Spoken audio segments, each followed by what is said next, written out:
कहानी की शुरुआत साल 1944 से होती है। उस समय वर्ल्ड वॉर 2 चल रहा होता है, जहां चारों तरफ गोलियों की आवाजें गूंज रही थीं। यहां पर हम पैसिफिक ओशियन में एलिसन नाम के एक अमेरिकी कप्तान को देखते हैं।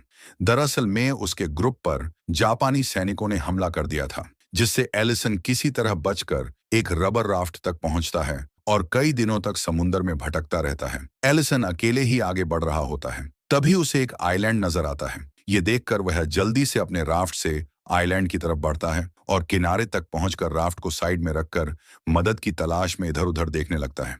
लेकिन उसे वहां सिर्फ पेड़ पौधे और चट्टानें ही दिखाई देती हैं। तभी उसकी नजर एक चर्च पर पड़ती है। एलिसन जब वहां जाता है तो उसे चर्च के अंदर से निकलती हुई एक कैथोलिक नन दिखाई देती है, जिसका नाम एंजेला है। एंजेला एलिसन को देखकर डर जाती है, पर एलिसन कहता है, डरो मत, मैं अमेरिकन हूं, तुम्हें मुझसे कोई खतरा नहीं है। वो एंजेला से पूछता है, यहाँ कितने लोग रहते हैं? इस पर वो कहती है, मैं यहाँ अकेली रहती हूँ। ये सुनकर एलिसन को यकीन नहीं होता। एंजेला एलिसन को अपने ठिकाने पर ले जाती है और उसे खाना देती है। एलिसन उससे पूछता है, तुम यहाँ अकेली क्यों रह रही हो? एंजेला कहती है, मैं एक पादरी के साथ इस आइलैंड पर आई थी।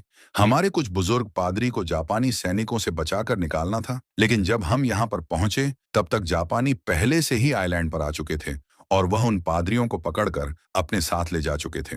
जंग का माहौल देखकर हमने तय किया कि कुछ दिनों तक हम यहीं छुपे रहेंगे। लेकिन कुछ दिन के बाद जिस पादरी के साथ में आई थी, उसकी तबीयत बिगड़ गई और उनका निधन हो गया। तब से मैं यहाँ पर अकेली रह रही हूँ। मेरे लोगों को लगा कि जापानी सैनिकों ने भी मुझे पकड़ लिया है, इसलिए कोई मुझे बचाने नहीं आया। एलिसन भी उसे अपनी कहानी बताता है। वह कहता है कि मैं मरीन हूँ। हमारे ग्रुप पर जापानी सैनिकों ने हमला कर दिया था और मैं अपनी जान बचाकर किसी तरह यहाँ तक पहुंचा हूं। इसके बाद एलिसन थोड़ी देर आराम करता है। जब वह उठता है तब देखता है कि एंजेला मोमबत्ती जलाकर भगवान से प्रार्थना कर रही है और ईश्वर से मार्गदर्शन मांग रही है। फिर दोनों बाहर खाने की तलाश में निकलते हैं। एलिसन पेड़ पर चढ़कर नारियल और फल तोड़ता है और एंजेला को नीचे देता है। लेकिन एलिसन को प्रोटीन के लिए कुछ और खाने के लिए चाहिए होता है। तभी उसे समुद्र में एक कछुआ दिखाई देता है। ये देखकर वह रस्सी और लकड़ी लेकर राफ्ट में बैठता है। एंजेला भी उसके साथ बैठती है और दोनों कछुए की ओर बढ़ते हैं। पर एलिसन के लिए कछुए को पकड़ना इतना आसान नहीं होता। वह इस कोशिश में समुद्र में गिर जाता है, मगर एंजेला की मदद से वह कछुए को पकड़कर दोबारा राफ्ट में आ जाता है। इसके बाद एलिसन आइलैंड में लौटकर कछुए को पकाता है और खाता है। वो एंजेला से कहता है, इस आइलैंड में हमारे पास सब कुछ है। अगर कोई हमें बचाने ना भी आए तब भी हम जिंदा रह सकते हैं। एंजेला उससे पूछती है, तुम्हारे घर में कौन कौन है? एलिसन कहता है, मैं अनाथ हूँ। मैं 14 साल तक अनाथ आश्रम में रहा हूँ। पढ़ाई पूरी करने के बाद मैंने आर्मी ज्वाइन करने का फैसला किया, क्योंकि मैं अपने देश के लिए कुछ करना चाहता था। एंजेला भी उसे बताती है, मैं भी अनाथ हूँ। मुझे ईश्वर पर बहुत ज्यादा भरोसा है, इसलिए मैंने नन बनने का फैसला किया। इससे मुझे बहुत खुशी मिलती है और मैं लोगों को सही राह दिखाना चाहती हूँ। एलिसन और एंजेला एक दूसरे से काफी अलग होते हैं। एंजेला बहुत ही शांत स्वभाव की होती है। वह भगवान पर बहुत भरोसा करती है और नियमित रूप से प्रार्थना करती है, जबकि एलिसन भगवान पर इतना विश्वास नहीं करता और थोड़ा सख्त मिजाज का होता है। अगले दिन एलिसन और एंजेला को आसमान में जापानी लड़ाकू विमान दिखाई देता है। ये देखकर एलिसन एंजेला को लेकर छुप जाता है, क्योंकि अगर उन्हें देख लिया गया तो दोनों की जान जा सकती थी। एलिसन एंजेला से कहता है, हमें कुछ दिनों तक छुप कर रहना चाहिए। मैंने एक गुफा देखी है, वहां पर रहना ठीक रहेगा। एंजेला को भी यह सही लगता है, इसलिए वह एलिसन के साथ गुफा में चली जाती है और दोनों पूरा दिन वहीं रहते हैं। अगली सुबह उन्हें बम की तेज आवाज सुनाई देती है। एलिसन गुफा से बाहर झांक कर देखता है तो उसे दिखता है कि जापानी विमान आइलैंड पर भयंकर बमबारी कर रहा है। यह देखकर एंजेला बहुत डर जाती है और प्रार्थना करने लगती है। एलिसन उसे हिम्मत देता है और शांत करता है। कुछ देर बाद जब विमान वहां से चले जाते हैं तब दोनों गुफा से बाहर आते हैं। वो देखते हैं कि चारों ओर तबाही का मंजर है। उनका घर और चर्च भी पूरी तरह से नष्ट हो चुका होता है। तभी जापानी सैनिकों की एक टुकड़ी मौसम विज्ञान शिविर स्थापित करने के लिए आइलैंड पर आती है और जिस राफ्ट से एलिसन यहाँ आया था उसे भी नष्ट कर देते हैं। उन्हें देखकर एलिसन और एंजेला फिर से गुफा में छुपने को मजबूर हो जाते हैं। उनके आसपास जापानी सैनिक घूम रहे होते हैं। ये देखकर एलिसन सतर्क हो जाता है और एंजेला को एक और जाने को कहकर चाकू लेकर खड़ा हो जाता है। लेकिन वह सैनिक गुफा के अंदर नहीं आते और वहां से चले जाते हैं।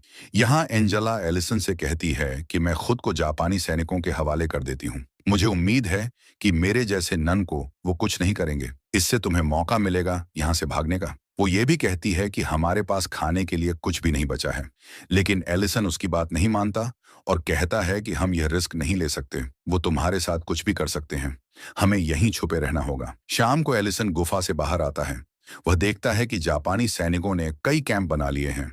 उनसे बचते हुए वह दूसरी ओर मछली पकड़ने जाता है, लेकिन कुछ जापानी सैनिक उसे देख लेते हैं। तब एलिसन मरा हुआ होने का नाटक करता है। यह देखकर उन्हें शक नहीं होता और वह वहां से चले जाते हैं। इसके बाद एलिसन मछली पकड़कर वापस गुफा में आता है और एंजेला के साथ मछली खाने लगता है। लेकिन एंजेला ने नन बनने के बाद मछली खाना छोड़ दिया होता है, मगर यहाँ खाने के लिए और कुछ भी नहीं होता, इसलिए उसे मजबूरी में मछली खानी पड़ती है। कच्ची मछली उससे नहीं पचती और वह उल्टी कर देती है। फिर एंजेला बिना कुछ खाए सोने चली जाती है। कुछ देर बाद जब एंजेला सो रही होती है, तब एलिसन चुपके से गुफा से बाहर आता है और जापानी सैनिकों की गतिविधियों पर नजर रखने लगता है। वो अपने चेहरे को काला कर लेता है ताकि कोई उसे सही से देख ना सके। जब उसे मौका मिलता है, तब वह चुपचाप उनके कैंप में घुस जाता है और खाने का सामान एक बैग में भरने लगता है। तभी एक सैनिक वहां आ जाता है, जिससे एलिसन को वहीं छुपकर खामोश रहना पड़ता है। उसे वहां से भागने का मौका नहीं मिलता और स्थिति बहुत खतरनाक हो जाती है, जिससे उसे पूरी रात वहीं रहना पड़ता है। अगली सुबह जब सभी जापानी सैनिक कैंप के बाहर ट्रेनिंग में व्यस्त होते हैं, तब एलिसन धीरे धीरे बैग लेकर बिना देखे बाहर निकलता है और एक जगह जाकर छुप जाता है। उधर एंजेला जब उठती है तो गुफा में एलिसन को नहीं पाती। ये देखकर वह घबरा जाती है और उसे लगता है कि शायद एलिसन मारा गया, जिससे वह रोने लगती है। वहीं एलिसन जापानी सैनिकों से बचते हुए गुफा में वापस लौट आता है। उसे सही सलामत देखकर एंजेला बहुत खुश होती है। एलिसन उसे बताता है कि मैं खाने के लिए कैंप में गया था, लेकिन एंजेला उस पर गुस्सा हो जाती है। वह कहती है, तुम मुझे बिना बताए चले गए, जिससे मैं बहुत डर गई थी। तब एलिसन कहता है, अगली बार से मैं ऐसा नहीं करूंगा। अगले दिन एलिसन एंजेला को एक फूल और एक कंघी गिफ्ट करता है, जिसे देखकर एंजेला खुश हो जाती है। वो एंजेला से पूछता है, क्या तुम अपनी नन जैसी जिंदगी छोड़कर नॉर्मल लाइफ नहीं जीना चाहती? इस पर एंजेला बताती है कि उसने अभी तक अपनी अंतिम प्रतिज्ञा नहीं ली है और नन बनने के लिए 5 साल का समय दिया जाता है, ताकि कोई भी सही निर्णय ले सके, और वह अभी भी उस फैसले पर पूरी तरह अडिग नहीं है। दरअसल एलिसन को एंजेला पसंद आने लगी है, इसलिए वह नहीं चाहता कि वह पूरी तरह से नन बन जाए।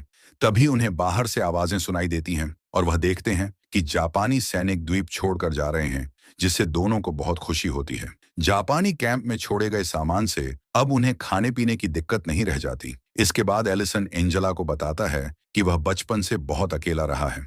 उसने कई मुश्किलें झेली हैं, लेकिन अब वो उसके साथ खुश रहना चाहता है और कहता है कि मैं तुमसे प्यार करने लगा हूँ, इसलिए मैं चाहता हूँ कि तुम अपना नन बनने का इरादा बदल लो और युद्ध खत्म होने के बाद मुझसे शादी कर लो। यह सुनकर एंजेला चौंक जाती है और कहती है कि उसने खुद को ईश्वर को समर्पित किया है और वह अपने ईश्वर को धोखा देकर किसी और के साथ नहीं रह सकती। यह सुनकर एलिसन को बहुत दुख होता है, पर वो उससे कहता है, अगर तुम्हें मेरी बातों से ठेस पहुंची हो तो तुम मुझे माफ करना। रात को दोनों खाना खाने के बाद बैठे होते हैं। तभी एलिसन को जापानी शराब की बोतल मिलती है और वह ज्यादा पी लेता है। नशे में वह एंजेला की प्रतिज्ञाओं को व्यर्थ बताने लगता है और कहता है कि वह एडमम और ईव की तरह इस द्वीप पर फंसे हुए हैं, जिसे सुनकर एंजेला दुखी होकर बारिश में जंगल की ओर भाग जाती है और ठंड में वहीं सो जाती है। एलिसन उसे ढूंढता है, लेकिन ढूंढ नहीं पाता।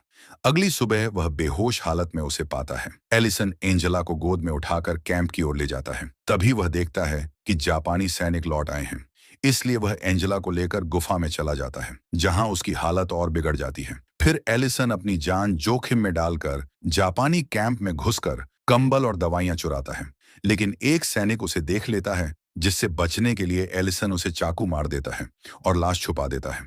वापस आकर वो जल्दी से एंजेला के गीले कपड़े बदलता है और उसे दवा देता है और पहली बार खुद प्रार्थना करता है। अगली सुबह जब एंजेला होश में आती है तो पूछती है कि उसके